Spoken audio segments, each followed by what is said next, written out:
Saya lihat pertanyaannya juga agak ini Ustaz, agak horor juga gitu Ustaz. Katanya istri menikah dan mempunyai 2 anak. Ya. Dan mantan suami juga menikah tapi tidak dikaruniai anak.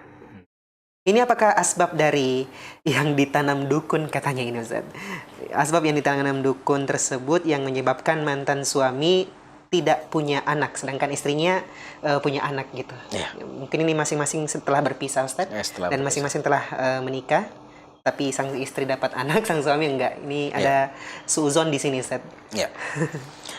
Pertama, tentu harapan kita pernikahan di awal itu tidak berujung pada perceraian. Itu harapan kita.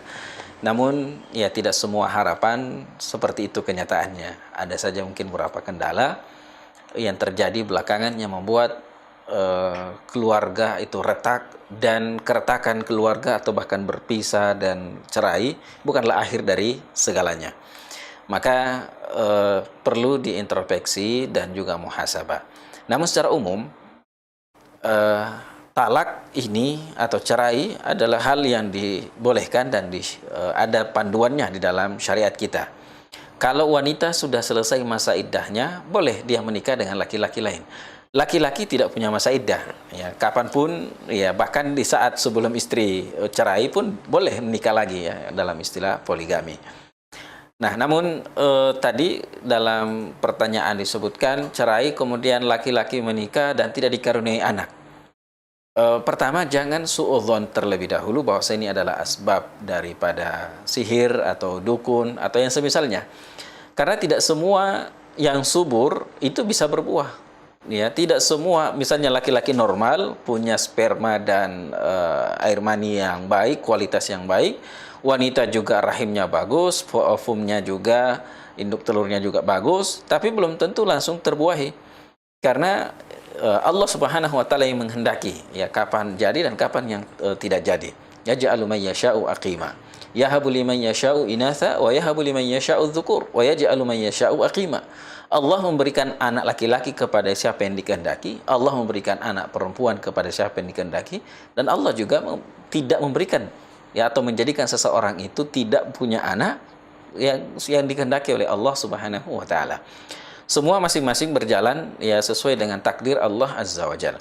Namun jika ada indikasi, ada sebab dan nampak dan nyata, bisa jadi, ya, kita tidak menafikan athar pengaruh dari sihir atau dari perdukungan.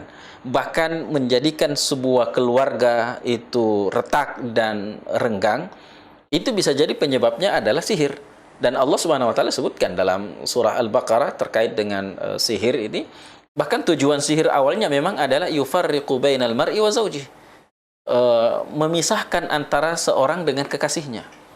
Ya, di dalam surah Al-Baqarah ayat yang cukup panjang, wattaba'u ma tatlu syayatinu ala mulki Sulaiman wa ma kafara Sulaiman walakinna syayatina kafaru yu'allimuna an-nasa sihir. Di pertengahan ayat itu, ya, sihir itu di antara fungsinya atau tujuan dari sihir itu adalah yufarriqu bainal mar'i wa zawjih. Memang untuk memisahkan pasangan suami istri. Nah, bahkan tidak sedikit juga karena sihir atau bantuan jin, seseorang tidak bisa mendapatkan keturunan karena setiap sperma yang masuk ke rahim wanita dimakan oleh jin. Dan itu ada, ya, secara ilmu sihir memang atau ilmu jin itu bisa saja terjadi. Tetapi jika seseorang itu berlindung kepada Allah Subhanahu wa taala, tawakal kepada Allah, menyandarkan segala urusannya kepada Allah, membaca doa saat sebelum berhubungan, ya, mudah-mudahan semuanya para pasangan suami istri masih ingat doanya. Bismillahi Allahumma jannibna syaitan wa jannibish syaitana ma razaqtana. Ini kan doa perlindungan, ya, agar dihindarkan dari syaitan. Termasuk diantaranya adalah supaya jin dan syaitan itu tidak menghalangi, ya, seseorang mendapatkan keturunan.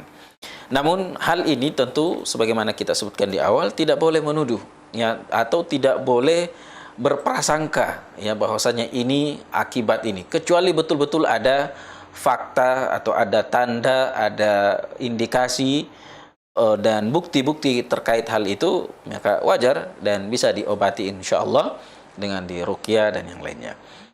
Jadi seseorang menikah kembali kalau kemudian dia tidak punya anak, padahal sebelumnya di istri sebelumnya punya anak, ya bisa jadi mungkin wanita yang kedua atau istri yang kedua bermasalah dalam hal ini. Dan sekali lagi ya jangan cepat putus asa dan jangan cepat mengambil kesimpulan. Ya, tetaplah berikhtiar dan sesuai dengan syariat Allah Subhanahu wa taala. Wallahu taala alam bissawab.